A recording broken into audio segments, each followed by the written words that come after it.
What do you see the role of creativity? I know your jam is marketing and communication, which does require a lot of creativity.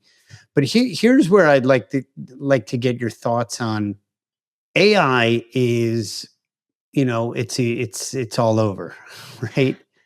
And I feel that while MBAs and the Fuqua School of Business that you teach at and all the courses you deliver and the great work that you do are so important, but that creativity, like the next MBA for me is an MFA. And not that we're going to train the next Tchaikovsky or the next Picasso, but to have that understanding of the creative process, be able to tap into it. Can you connect that, the creativity and the work that you do, and then in the face of AI is kind of invading into our everyday life?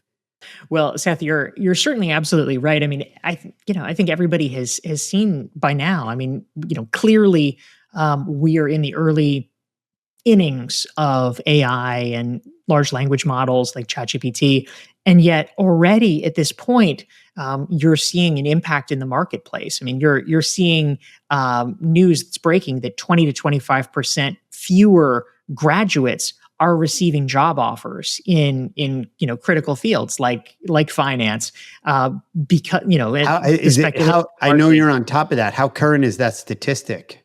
I mean, like right now, like a couple days Wow, ago, there's wow. studies about that. Say that So again. 20 yeah, to there's 20 to 25% fewer job offers that are going out to new graduates, wow. and these are the industries like consulting or finance that were magnets for people who are smart, they're high achievers, and you sort of expected, like, okay, my first couple of years I'm going to be doing the grunt work, I'm going to be making PowerPoints until 3 in the morning, and I'm going to be reading a bunch of stuff and creating a report.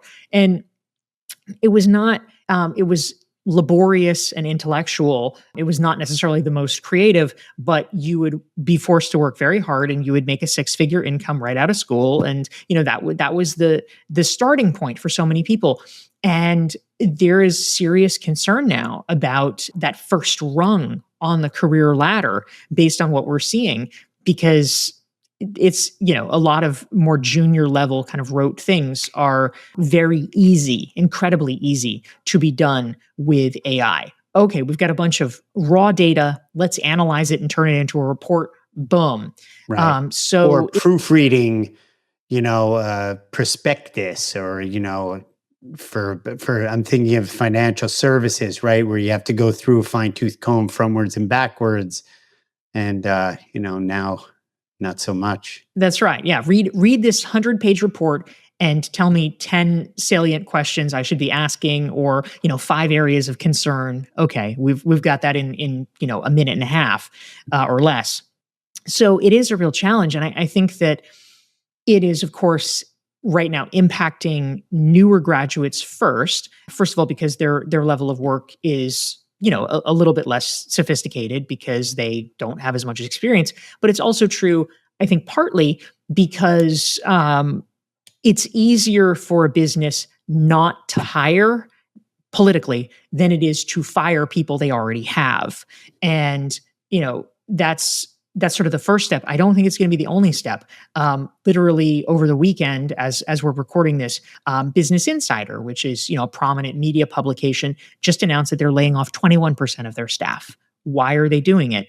The speculation around it is that, number one, AI can be doing more of the writing, and number two, there is a fundamental change in not just Business Insider, but also all media publications, that people's reading habits, viewing habits are a little bit different, and they're getting more of their information from AI rather than from traditional media Right. publications. So we're going to see a lot of this. The upshot, essentially, is, I think that the takeaway is kind of the same as we've had over a number of years, but it gets even more severe, which is that we have to consciously ask ourselves, not, okay, what is a job I could do or a role I could fill? But we all have to be asking ourselves, how can I add value that an AI can't? The question has, the specifics have changed, right? Because it was maybe 20 years ago, how can I add value that someone really cheap in a developing country couldn't add?